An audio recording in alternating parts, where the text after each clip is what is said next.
नमस्कार विद्यार्थी मित्रों। तो आज हम फिर से उपस्थित हुए हैं हमारे यह नए वीडियो की ओर, जिनका मुख्य शीर्षक क्या रहेगा? क्रिया। क्योंकि हम इनसे पहले यह भाग देख चुके हैं, पर यह हमारा टॉपिक अभी अधूरा है, तो आगे मैं आपको उसके नई बात की ओर ले जा रहा हूँ।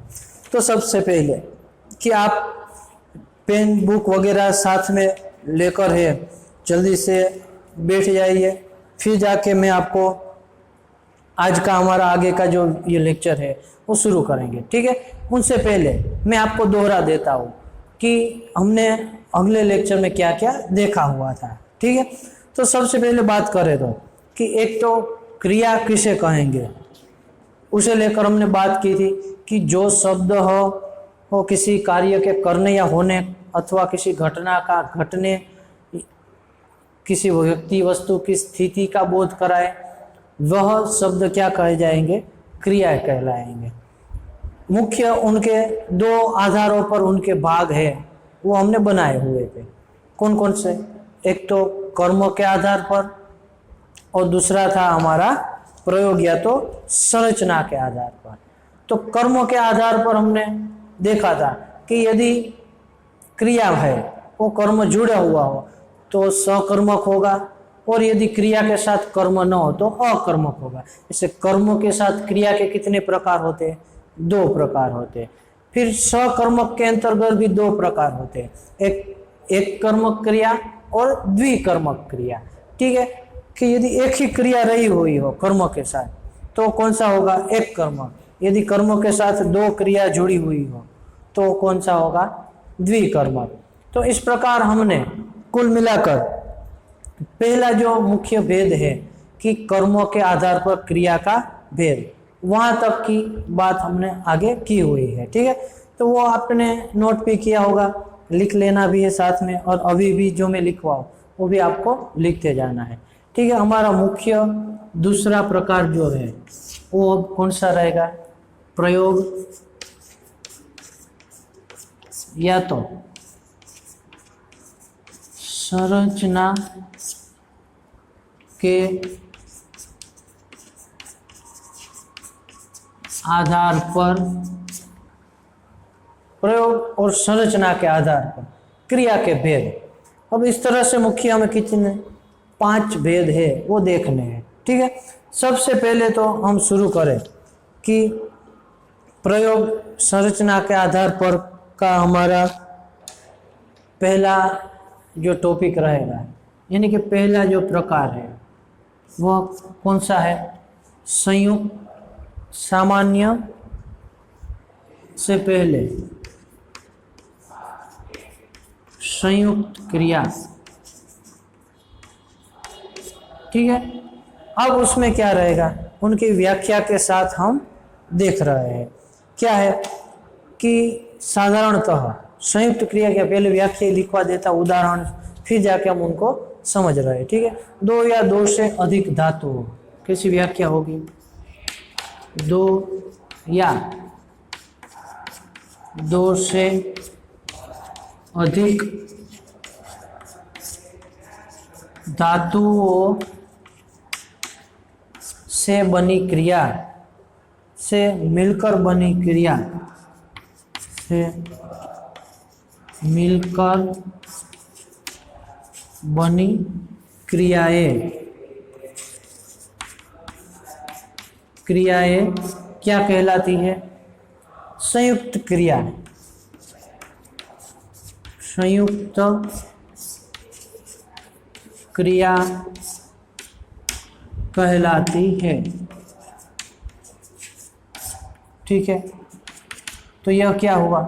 हमारा पहला प्रकार जो है प्रयोग और संरचना के आधार पर उनकी यह व्याख्या होगी। जैसे मैं आपको लिखवाऊं तो कि वह विद्यालय से आ गया, उदाहरण कहे तो कौन सा? वह विद्यालय से आ गया। ठीक है, अब इसे ध्यान में रखते हुए हमें यह पहला हमारा ये प्रकार समझना है। ठीक है, क्या रहेगा कि पहले व्याख्या देखते हैं कि दो या अधिक धातुओं से, ठीक है, धातु पहले तो किसे कहा जाएगा वो मुख्य बात है, वो भी जानना जरूरी है। तो क्या रहेगा कि जब क्रिया का मूल शब्द जो होता है उसे धातु कहा जाएगी, सामान्य सी बात है। धातु ये भी वैसे देखें तो 4 प्रकार की होती है। कौन कौन सी होती है? एक तो होगी सामान्य धातु, फिर होगी व्युत्पन्न धातु, फिर है नाम धातु और मिश्र धातु। ये अलग अलग उनके 4 प्रकार पर। धातु यानी क्या कि क्रिया का मूल रूप, यानी कि दौड़ना, ऐसा हम कहे तो दौड़ना एक क्रिया हुई। उनका मूल शब्द देखे तो दौड़, वो हुआ। तो दौड़ यहाँ पर क्या होगा? हमारा धातु कहलाएगा। व्याकरण के शब्द में देखे, भाषा में, तो क्या होगा? वह कहलाएगी धातु, ठीक है। यानी कि क्रिया का मूल शब्द जो होता है उसे धातु कहा जाएगा। तो इस प्रकार 2 या 2 से अधिक धातुओं से मिलकर जब क्रिया बनी हुई हो, यहाँ पर भी क्या हमें मिलेगा? आ भी एक धातु ही है, और जाना कि गया वो भी एक धातु ही है। तो 2 धातुओं से मिलकर हमारी क्रिया बनी कि आ गया, आ जाना वैसे एक ही क्रिया है, पर 2 अलग अलग धातुओं को मेल करके हमने यह एक क्रिया बनाई हुई। तो यही व्याख्या में भी कहा हुआ है कि 2 या 2 से अधिक धातुओं से मिलकर बनी क्रियाएं जो होती है वो क्या कही जाएगी? संयुक्त क्रिया। दूसरा उदाहरण मैं आपको लिखवाऊं तो, सोनिया दवाई खा रही है। सोनिया दवाई खा रही है, ठीक है। तो यहाँ पर क्या है? खाना वो एक धातु हुई, और रही है वो दूसरी धातु हुई। तो यहाँ पर भी क्या हुआ कि ये मुख्य क्रिया है खाना, और रही उनके सहायक क्रिया, उनके साथ देना। इसी तरह यहाँ आना वो मुख्य क्रिया है, गया है उनके क्या होगा? सहायक क्रिया होगी। तो इस तरह मुख्य क्रिया के साथ सहायक क्रिया जुड़ेगी तो कौन सी बन जाएगी? संयुक्त क्रिया। फिर भी मैं आपको दूसरे शब्दों में बताऊं तो साधारणतः मुख्य क्रिया के साथ सहायक क्रिया का प्रयोग किया जाता है, जिसमें पहली क्रिया मुख्य क्रिया होती है और दूसरी क्रिया सहायक क्रिया होती है। जो कि मुख्य क्रिया के अर्थ में है वो सहायता करता है, उनका अर्थ का विस्तार करती है। इस प्रकार की क्रियाएं क्या कही जाएगी? संयुक्त क्रियाएं कही जाएगी, ठीक है। तो यह हमारा पहला प्रकार हुआ। इसके बाद दूसरे प्रकार की ओर बढ़ेंगे, पर यह आप जल्दी से नोट कर लो, क्योंकि इस तरह हम साथ साथ में लिखते जाएंगे तो ही अच्छा रहेगा। इसलिए आप जल्दी से नोट कर लो। रफ भी मैं कर रहा हूँ, और बुक में भी यह हमें सब कुछ लिखना ही है व्याकरण भाग में, ठीक है। इसलिए बिना ही लिखे छोड़ देना नहीं है, लिखना कंपलसरी है। नोट में भी फिर चाहिए, ठीक है। अब हमारा दूसरा प्रकार जो है, यह हमारा पहला प्रकार था संयुक्त क्रिया। दूसरा रंजक या तो सहायक क्रिया। कौन सा है?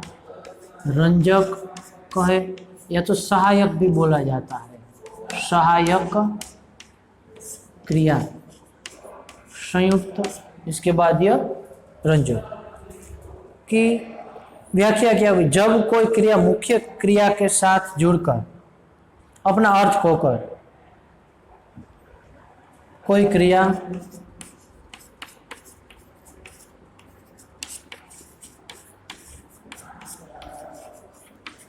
मुख्य क्रिया के साथ जुड़कर अपना अर्थ खो देती है,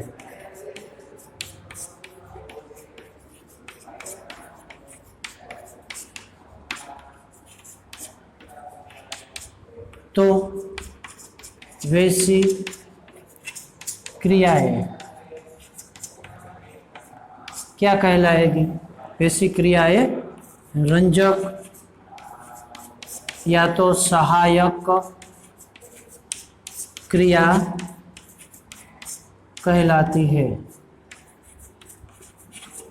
ठीक है, क्या हुआ, वापस आपको दोहरा देता हूँ, दूसरे शब्दों में भी देखेंगे कि जब कोई क्रिया मुख्य क्रिया के साथ जुड़कर अपना अर्थ खो देती है, या तो ऐसा कहे कि मुख्य क्रिया के अर्थ में विशेषता लाती है, अपना अर्थ खो देती है और इसके साथ साथ मुख्य क्रिया जो होती है उनके अर्थ में विशेषता लाने का कार्य करती हो, तो वैसी क्रिया क्या कहलाएगी, रंजक या तो सहायक क्रिया कहलाती है। जैसे आपको उदाहरण में लिखवाऊं, क्या होगा कि सब अंदर आ जाओ, सब अंदर आ जाओ, तो आना और जाओ वो दोनों ही क्रिया है, तो यहाँ मुख्य क्रिया क्या हुई, आना, यानी कि जाओ तो उसमें जुड़ा हुआ, क्योंकि जाने का अर्थ नहीं, अंदर आ जाने की बात की गई, तो अपना अर्थ यहाँ खो दिया है, इसके बदले आगे दी गई क्रिया जो है वो मुख्य क्रिया को वो साथ दे रहा है, सहाय कर रहा है, इनके कारण क्या हुआ, यह हमारी सहायक क्रिया हुई। यह कौन सी हुई, मुख्य क्रिया, और यह हुई सहायक या तो रंजक क्रिया। ठीक है, तो यही बात है। दूसरा उदाहरण भी देखें तो दुकानदार सामान दिखाने लगा, दुकानदार सामान दिखाने लगा,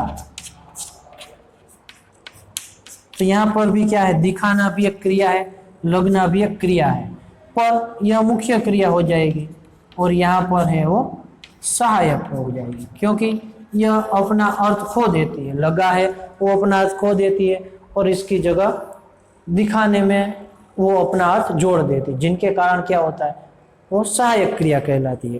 तो यही हमारे दूसरे प्रकार की विशेषता है, या तो उनकी व्याख्या है कि मुख्य अर्थ क्रिया के साथ जोड़कर अपना अर्थ खो देती है, इसके कारण वो सहायक क्रिया कहलाती है। ठीक है, दूसरा प्रकार है, जल्दी से नोट कर लो। फिर तीसरा,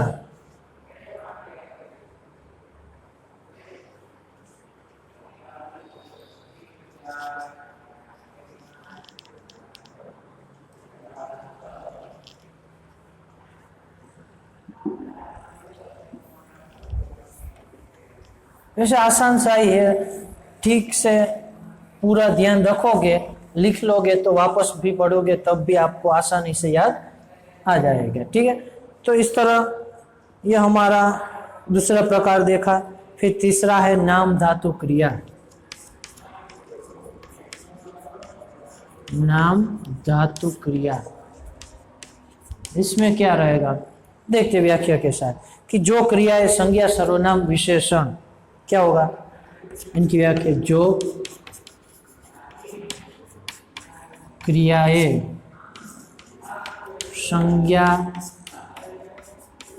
सर्वनाम विशेषण अनुकरणात्मक शब्द, अनुकरणात्मक शायद दिखाई न दे रहा हो तो भी अनुकरणात्मक ऐसा लिखा है, अनुकरणात्मक आदि शब्दों में, आदि शब्दों में प्रत्यय जोड़कर बनाई जाती है, बनाई जाती है वे क्रियाएं, वे नाम धातु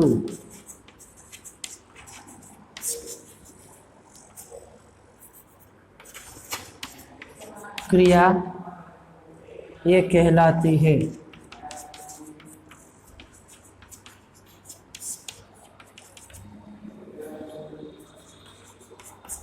उदाहरण लिख देता हूँ, फिर समझते हैं सभी। जैसे अलग अलग दिया गया है, संज्ञा को लेकर, सर्वनाम विशेषण को लेकर लिखे तो एक फिल्म, उनका क्या है, फिल्म आना। फिर दूसरा क्या कहे कि अपना, या तो कहे कि मैं, तो उनका क्या होगा, मिमियाना। ठीक है, उसके बाद देखे 60, तो क्या होगा? सठियाना। इसके बाद मैं आपको लिखा हूं थप थप, थप थप, तो क्या होगा? थप थपा ना। ये सारे अलग अलग उदाहरण मैंने दिए हैं आपको। एक संज्ञा को लेकर है, फिर एक सर्वनाम को लेकर है, एक विशेषण को लेकर है, और एक अनुकरणात्मक शब्द को लेकर है। क्योंकि व्याख्या में क्या हमने देखा है कि जो क्रियाएं संज्ञा, सर्वनाम, विशेषण या तो अनुकरणात्मक शब्द में प्रत्यय जोड़कर बनाई जाती है, यह सब क्या है? संज्ञा, सर्व, विशेषण, अनुकरणात्मक शब्द है। और उसमें हमने क्या जोड़ा हुआ है? यह प्रत्यय जोड़ा हुआ है। ठीक है, ये प्रत्यय कहे जाएंगे सारे। कि फिल्म का ना जोड़ने से फिल्माना बन जाएगा, मैं सर्वनाम में इयाना जोड़ देने से मिमियाना बन जाएगा। हालांकि वो पूरा बदल गया, पर फिर भी उसमें प्रत्यय माना जाता है। फिर 60 का सठियाना हो जाता है, थप थपाना, थप थप का थप थपाना हो जाएगा। तो यह क्या हुआ कि मुख्य तो यह कि कोई संज्ञा शब्द हो, सर्वनाम शब्द हो, अनुकरणात्मक शब्द हो कि विशेषण हो, उसमें यदि प्रत्यय लगाया जाता है और फिर जाके वो शब्द क्या बन जाता है? क्रिया होती हो, तो वैसी क्रियाएं क्या कही जाएगी? हमारी नाम धातु क्रियाएं। ठीक है, तो यह हमारा तीसरा छोटा सा आसान सा ही यह भाग है। ठीक है, जल्दी से नोट कर लो, मैं भी हट जाता हूँ मार्ग से, फिर मैं आपको चौथे प्रकार की ओर ले जाऊँ। आसान सा ही है, एक बार ध्यान रखिएगा फिर याद रहिएगा।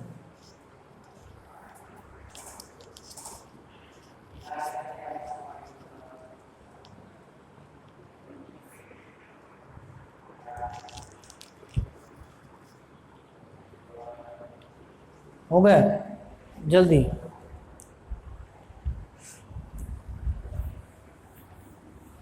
ये हमारा दूसरा पार्ट है। एक पार्ट में तो हमने पहले भेद को लेकर देखा था, कर्म के आधार पर, ये प्रयोग के आधार पर, क्रिया का प्रयोग कैसे होता है। फिर चौथा प्रकार रहेगा हमारा, कौन सा? कि प्रेरणार्थक क्रिया।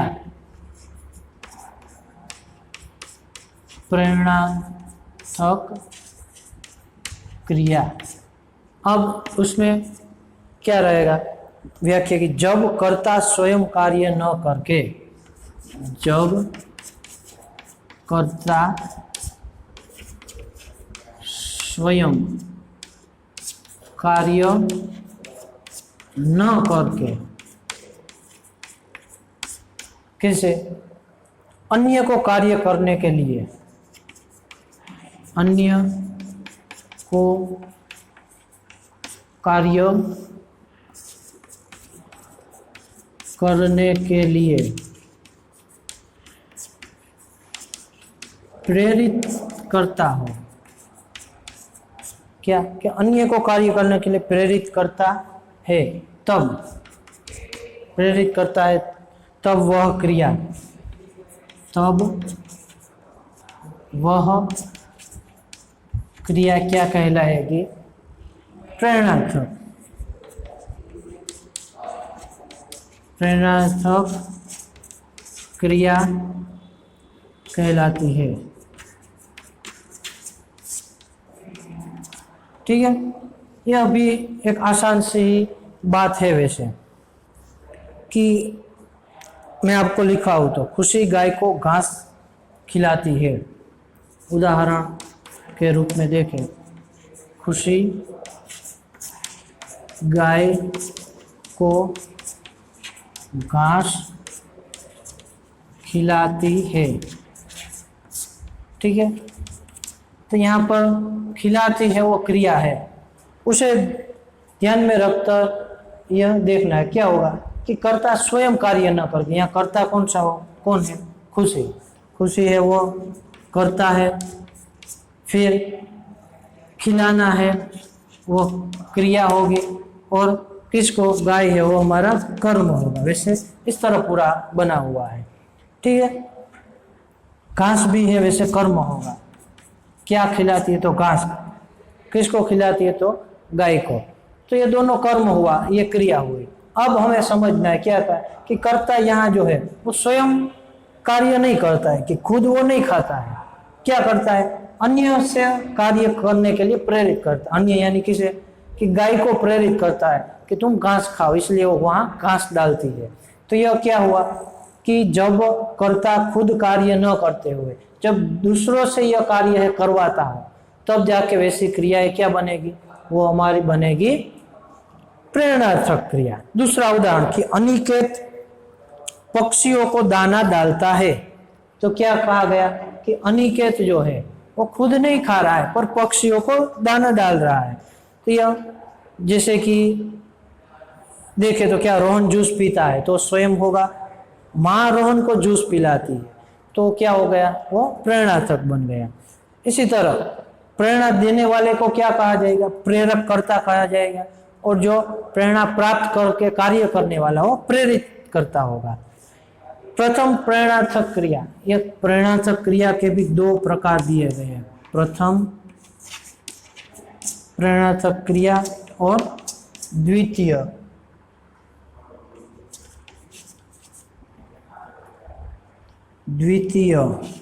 प्रेरणार्थक क्रिया।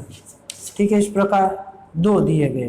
प्रथम प्रेरणार्थक क्रिया ये उनके दो पेटा प्रकार, वो द्वितीय प्रेरणार्थक किस प्रकार, वो आप समझ लीजिए, मैं समझा रहा हूँ, बोल रहा हूँ कि जब कर्ता स्वयं कार्य न करने की प्रेरणा देता है, स्वयं कार्य करने की प्रेरणा देता है, तब वह क्रिया प्रथम प्रेरणा। यहाँ हमने उदाहरण देखा हो क्या है, एक प्रथम प्रेरणार्थक है कि वो खुद नहीं सिर्फ प्रेरणा देता है, तो प्रथम प्रेरणार्थक हुआ। अब द्वितीय में खास देखना है कि जब कर्ता कार्य में स्वयं सम्मिलित न होकर किसी अन्य को कार्य करने के लिए प्रेरित करता है, कि स्वयं सम्मिलित नहीं, खुद उसमें रहा हुआ नहीं है, पर किसी दूसरे को वो प्रेरणा करने के लिए प्रेरित करता है, यानी एक स्टेप और बढ़ जाएगा।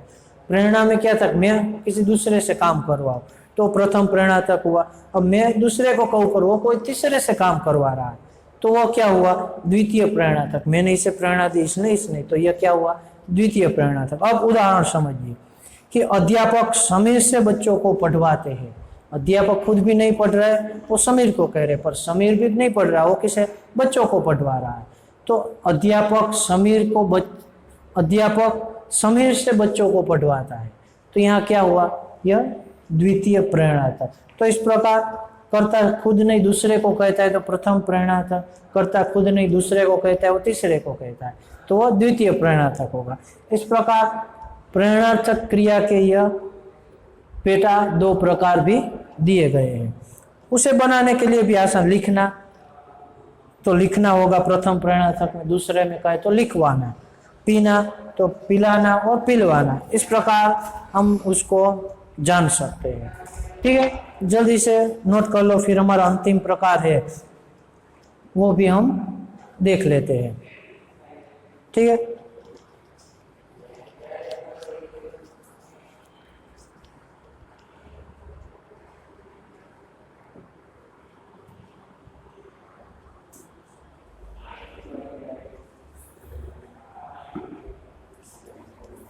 आसान सा पांचवा प्रकार भी रहेगा,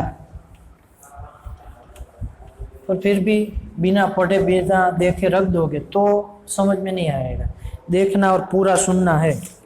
ठीक है, अंतिम पांचवा प्रकार कौन सा है हमारा, पूर्वकालिक क्रिया। पूर्वकालिक क्रिया क्या व्याख्या रहेगी उसकी, कि मुख्य क्रिया से पहले होने वाली क्रिया। क्या, मुख्य क्रिया से पहले होने वाली क्रिया क्या रहेगा, पूर्वकालिक क्रिया कहलाती है।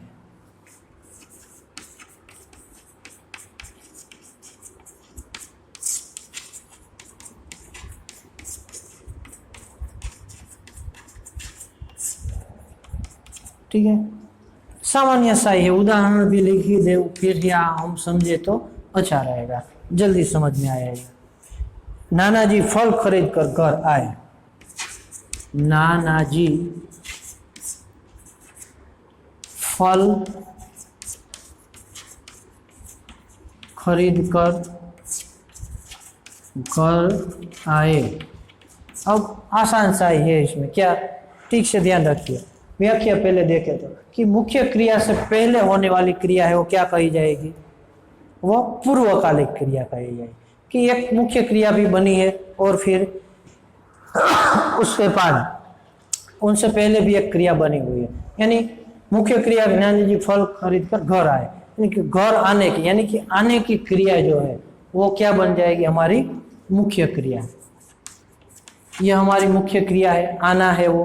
पर उनसे पहले भी उन्होंने एक क्रिया की, क्या, खरीद कर, फल खरीदा, यानी कि यह क्या हुए, हमारी पूर्वकालिक।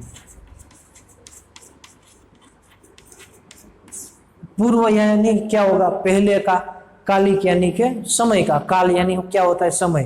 कि इनके एक क्रिया बनी, उनके पहले के समय में भी एक क्रिया बनी हुई थी। तो नाना जी ने क्या किया था, पहले फल खरीदा था, वो एक क्रिया की थी, फिर वो घर आने की क्रिया करते हैं। तो इस तरह क्या होगा कि मुख्य क्रिया के पहले होने वाली जो क्रिया होती है वो क्या होगी, हमारी पूर्वकालिक क्रिया। बहुत ही आसान सा ही है। दूसरा मैं उदाहरण दूं तो, विपुल ने दौड़कर गेंद उठाई। विपुल ने दौड़कर गेंद उठाई। ठीक है, अब इसमें भी आप शायद समझ चुके होंगे लिखने पर है, दो क्रियाएं दी गई, वो पहले तो देखना है कौन सी, एक दौड़ने की, एक उठाने की।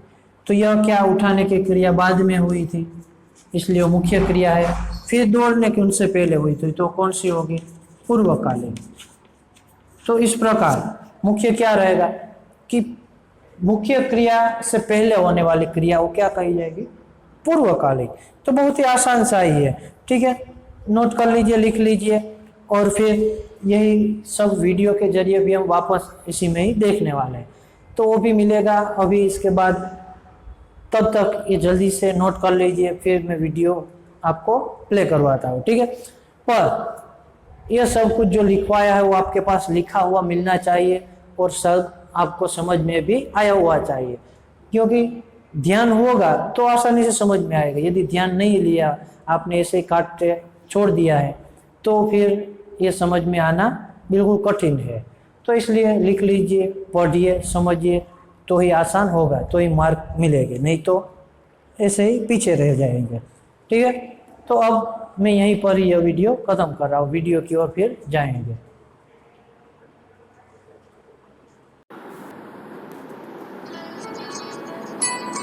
क्रिया। विद्यार्थीगण, आज हम क्रिया के विषय में जानेंगे और समझेंगे कि क्रिया किसे कहते हैं, धातु किसे कहते हैं, धातु के कौन कौन से भेद होते हैं, कर्म के आधार पर क्रिया के भेद, और प्रयोग अथवा संरचना के आधार पर क्रिया के भेद। संरचना के आधार पर क्रिया के भेद। संयुक्त क्रिया। सोनिया दवाई खा रही है। इस वाक्य में पहली क्रिया खा मुख्य क्रिया है और रही है दूसरी सहायक क्रिया है। दो या दो से अधिक धातुओं से मिलकर बनी क्रियाएं संयुक्त क्रिया कहलाती है। रंजक या सहायक क्रिया। दुकानदार सामान दिखाने लगा। मुख्य क्रिया रंजक सहायक क्रिया। जब कोई क्रिया मुख्य क्रिया के साथ जुड़कर अपना अर्थ खोकर मुख्य क्रिया के अर्थ में विशेषता लाने का कार्य करती है, तब वह रंजक या सहायक क्रिया कहलाती है। नाम धातु क्रिया। जो क्रियाएं संज्ञा, सर्वनाम, विशेषण, अनुकरणात्मक आदि शब्दों में प्रत्यय जोड़कर बनाई जाती हैं, वे नाम धातु क्रियाएं कहलाती हैं। जैसे झूठ, झुठलाना, अपना, आप, अपनाना, साठ, सठियाना, थप थप, थपथपाना। प्रेरणार्थक क्रिया। खुशी गाय को घास खिलाती है। यहाँ कर्ता स्वयं कार्य नहीं कर रही है, बल्कि किसी दूसरे को प्रेरित कर रही है।